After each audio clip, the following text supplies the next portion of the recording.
Hello friends, welcome back to my channel SB family. চলো দেখে নাও, আজকে হচ্ছে 5 তারিখ। হ্যাঁ, 5 তারিখ বৃহস্পতিবার। এই যে দেখতে পেয়েছো তো? হ্যাঁ, তো চলো আজকে আমি তোমাদের সাথে কি শেয়ার করছি চলো দেখাই। দেখো, মাসি রান্না করে চলে গেছে, আমার ঠান্ডা লেগেছে, ওষুধ চলছে। তো মাসি রান্না করে চলে গেছে, ঠিক আছে। এইখানে করেছে হচ্ছে পনির, এই যে বোম্বার জন্য পনির। এই তলায় বাটিটাতে ডাল আছে। আর আমার হাতে প্রবলেম বলে হাতা দিয়ে চটকে বোম্বার জন্য রাতের ভাতটা চটকে দিয়ে গেছে, গরম ভাতটা। আমি ডালটা দিয়ে আর সবজিটা দিয়ে হাফ চামচ করে নেড়ে দেবো। আমি চটকাতে পারছি না, হাতে একটা প্রবলেম হচ্ছে আমার, অনেক দিন ধরেই চলছে। যাই হোক, রান্না করেছে হচ্ছে তোমার পনির, হ্যাঁ, আর করেছে গাটি কচুর তরকারি, আর করেছে লাউ ঘন্ট। হ্যাঁ, আর এটা হলো আমাদের রাতের। এখানে কি আছে, আমার 2টো রুটি করতে বলেছি, সেই 2টো রুটি করেছে এখানে। আর ভাতটা হাফ করে দিয়ে চলে গেছে, আবার যখন আসবেন অফিস থেকে আসার পরে আমি ভাতটাকে চালু করব। আর একটা আইটেম করবে বলেছিল, যে মাসিকে বললাম, মাসি তুমি রেখে দাও, এটা আমি করব রেডি করে। সেটা হলো ছোট মাছ দিয়ে, এগুলো কী মাছ আমি জানি না ঠিক, এগুলো কাজলি মাছ না চেলা মাছ আমি ঠিক জানি না। তো এই মাছটা দিয়ে একটু সর্ষে বাটা দিয়ে আলু টমেটো ধনেপাতা এটা দিয়ে একটু মাখা মাখা মতো করবো। মাসিই করতো, কিন্তু আমি বারণ করলাম মাসিকে যে তুমি করো না, এটা রেখে দাও রেডি করে, আমি করব। আর এখানে যে কিছুটা আছে এটা রেখে দিয়েছিলাম, মাসিকে বললাম মাসি এটা দিয়ে একদিন টক করে দেবে, তুমি পাতলা করে তেঁতুল দিয়ে টক করে দেবে।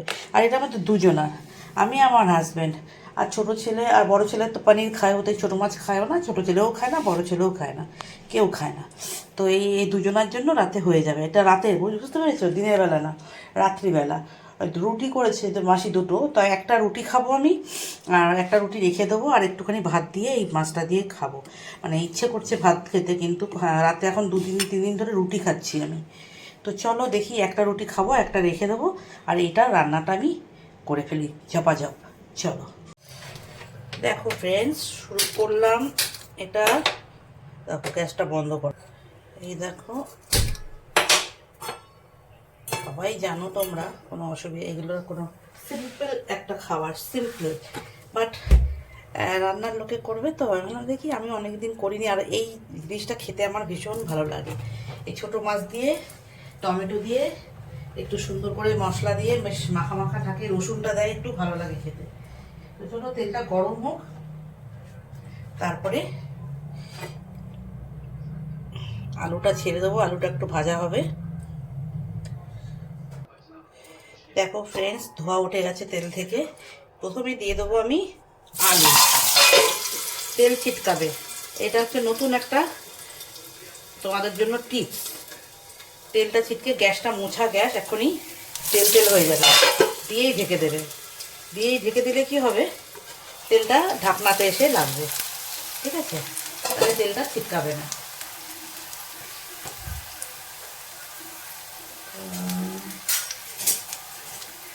চলো কড়াই খুন্তিটা নিয়ে নিই, আলুটা একটু ভেজে নেব। আমার আর কর্তা দুজনা, তাই না, হয়ে যাবে। ওটাও ভাজা হোক। হ্যাঁ,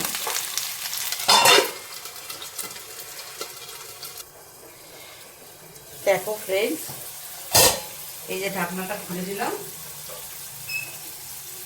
ঢাকনাটা খুলে দিয়ে আলুটা মোটামুটি ভাজা হয়েছে, লাল লাল করিনি, সেদ্ধ অনেকটা হয়ে গেছে, কারণ আরও তো এখন মশলা কষবো। তো চলো এখন আমি দিয়ে দেবো, কী বলো তো, এই দেখো মাছটা নুন হলুদ মাখিয়ে নিয়েছি। এই সাইডে মাছটা একটু হালকা করে ভেজে নেব, দিয়ে তুলে রাখবো মাছটা, একটু মাছটা তুলে রাখবো।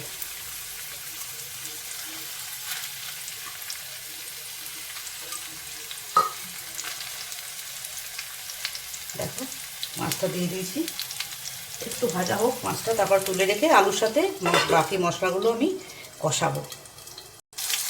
দেখো ফ্রেন্ডস, আর বেশি ভাজবো না, জাস্ট তেলের মধ্যে দিয়েই একটু হালকা এপিট পিট করেই তুলে নেব, কারণ বেশি ভাজলে শক্ত হয়ে যাবে। কারণ এই মাছগুলো এমনিতেই খুব নরম, আর শক্ত হয়ে গেলে না ভালো লাগে না। আমার তো ভালো লাগে না, ওই জন্য কড়া করে কিন্তু আমি ভাজলাম না, একটু নরম জাস্ট দু পিঠটা একটু তেলে ছেড়ে দিলাম যাতে কাঁচা জিনিসের ভাবটা চলে যায়।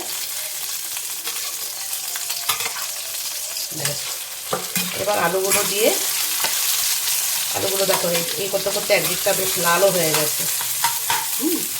এবারে আমি দিয়ে দেবো টমেটোটা, আর দিয়ে দেব একটু পেঁয়াজের মশলা। এই যে দেখো করা আছে আমার পেঁয়াজের মশলা। আর দিয়ে দেবো এই যে কতগুলো গোটা রসুনগুলো না শুকিয়ে গেছে, অনেক রসুন কিনেছিলাম আমি, 2 ঝুড়ি, যে দেখতে একটু শুকিয়ে শুকিয়ে গেছে, গোটা রসুনটা একটু দিয়ে দিলাম। এরপর দিয়ে দেবো একটু হলুদের গুঁড়ো, একটু লঙ্কার গুঁড়ো, আর দেবো একটু জিরের গুঁড়ো। ঠিক আছে, ব্যাস হয়ে গেল। এবারে এইটার সাথে খুব ভালো করে আলুটার সাথে মশলাটা কষিয়ে নেব।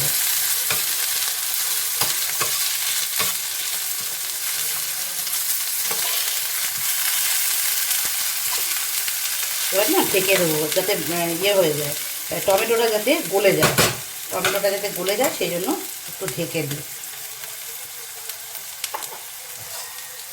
আস্তে করে সিম করে একটু ঢেকে দেবো, তারপরে আবার আসছি, দাঁড়াও। দেখো ফ্রেন্ডস, আমি এবার ঢাকনাটা খুলে দিলাম। দেখো নরম হয়ে গেছে টমেটোগুলো একদম নরম হয়ে গেছে, তাই না? হ্যাঁ, এবার আমি দিয়ে দেবো সর্ষে বাটাটা, যেটা দেখালাম তোমাদের প্রথমেই, এই সর্ষে বাটাটা এই যে দিয়ে দিচ্ছি।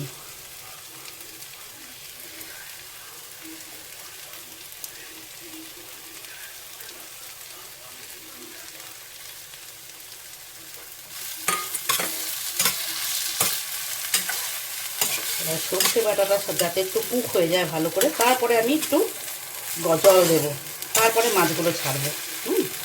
সর্ষে বাটাটা একটু ভাজা ভাজা করে নিই এর সাথে।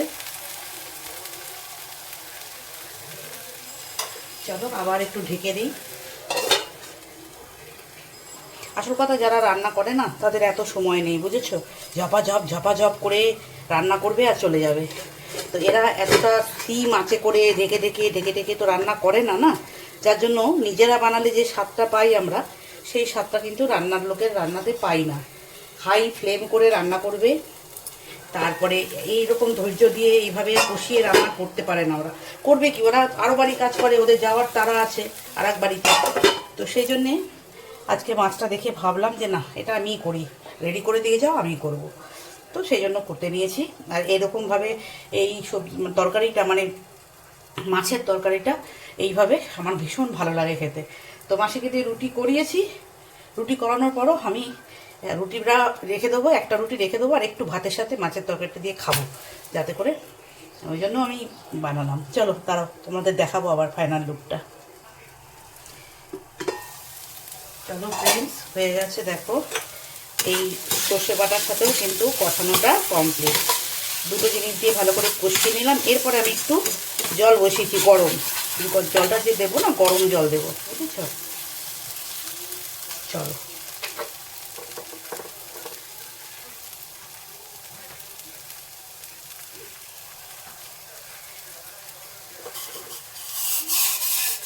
দেখো,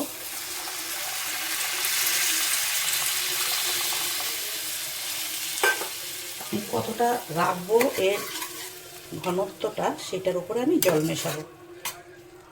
আলু না ভাজতেই অলমোস্ট সেদ্ধ হয়ে গেছে।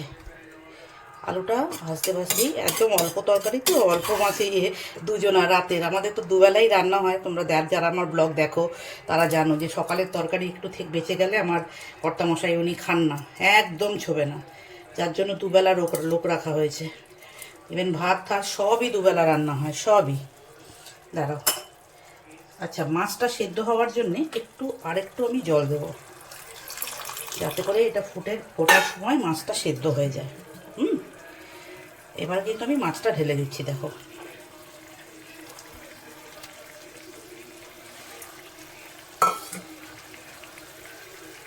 আচ্ছা, মাছে তো নুন দিয়েছিলাম ভাজার সময়, আর এই সবজিটাতে কিন্তু নুন দেওয়া হয়নি, মানে আলুর তরকারিটাতে কিন্তু নুন দেওয়া হয়নি, সেই জন্য একটু নুন দিয়ে দিলাম।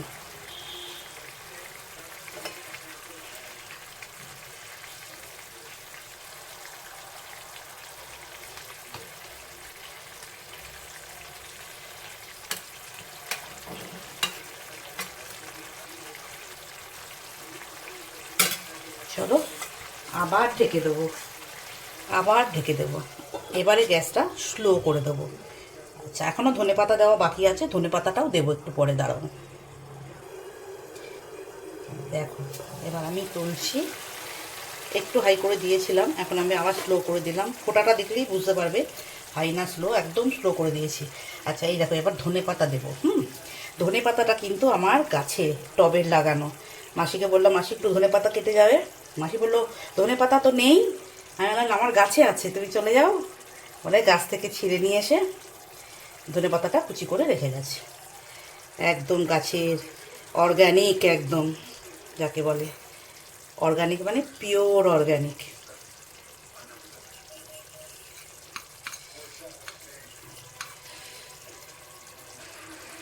দেখো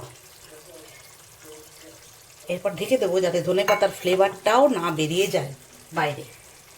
ধনেপাতাটা একটু নরম হয়ে যাক, তারপরে আবার আসছি তোমাদের কাছে। চলো ফ্রেন্ডস, ফাইনাল, একদম ফাইনাল, একদম ফাইনাল। এই দেখো ধনেপাতা নরম হয়ে একদম বসে গেছে, দেখেছো? দেখো কত সুন্দর দেখতে লাগছে। এইটুকু যেটুকু জল জল দেখছো, এটা কিন্তু টেনে যাবে, যে একটু ঠান্ডা হয়ে যাবে একদম টেনে যাবে। মাছও সেদ্ধ হয়ে গেছে, আলু তো অনেকক্ষণ ধরে ভেজেছি, আলু অলমোস্ট সেদ্ধ। তো এবার আমি গ্যাসটা টোটালি বন্ধ করে দিলাম, বন্ধ করে দিলাম। দেখো